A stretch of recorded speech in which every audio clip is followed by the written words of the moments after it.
This patient came to us in October of last year, had a consultation, and you can see instantaneously that the patient's had previous surgery, very, very large loss area. The crown was kind of standalone because they had the previous clinic and FUE franchise group had given previous surgery. The extraction pattern was very concentrated on the rich part of the occipital area. Dr. Bisanga did actually a video on this. FUE surgery gone wrong, and I'll put a link to that in the description. And his Dr. Bisanga himself has gone over some of the problems with the previous surgery.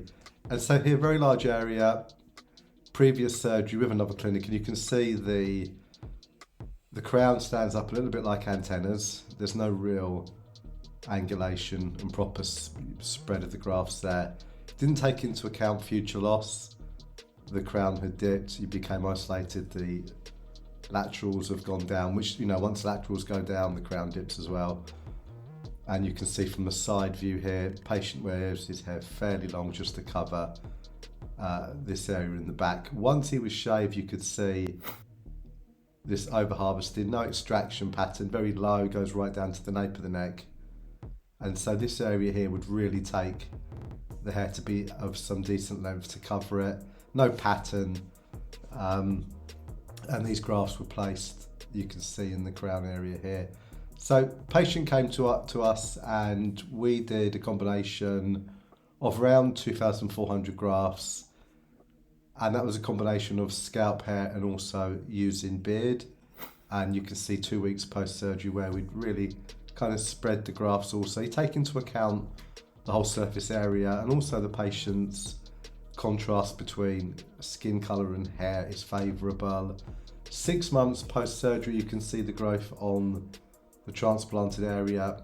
Patient is now wearing the hair longer, so you can see obviously more evidently the previous crown work. And the donors really picked up when you consider where he's come from. You can really see here the crown dipping.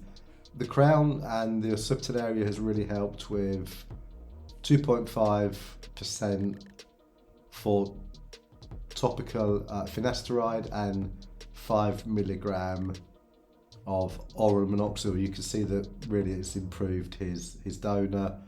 Here we are prior to surgery, 2 weeks after, and then 6 months. And you can see the result has come in fairly well. This patient has actually come back to us for another surgery, and he kindly posted this on various forums. And he has been back for a second surgery last week and will be doing a video and updating himself. So you can see also, you know, the beard has gone really well. You can't really differentiate between the scalp and the beard, and it's been a very good result even at 6 months. And repairs, you've got to take into account you're going into tissue that is not native in terms of virgin. It's got non-native growth in it, scarring, microscarring challenges, and so it's really a different ball game once you get into repair.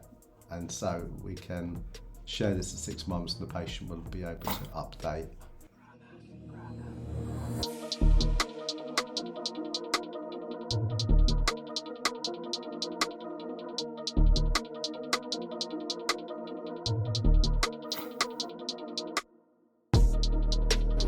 Head surgery somewhere, you can see clearly what not to do when doing FUE. This is the reason why when we do FUE, we leave space in between each extractions. We don't take adjacent follicles and we don't over-harvest. Because when you over-harvest, then this is what you leave the patient with. And this is unacceptable.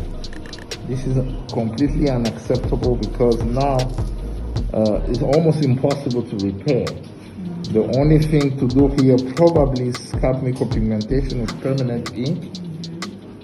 It doesn't have a lot of donor, and to make the matter worse, not only they harvest the sweet spot where most people have a higher density and they destroy it completely, and they went and placed it in a crown on a patient who's a node 7. So cosmetically, zero benefit. So this is really what not to do. That's why you need to do your research and do your hair transplant correctly the first time. Otherwise, you end up like this, and it's a lot of work, a lot of pain, a lot of stress for the patient.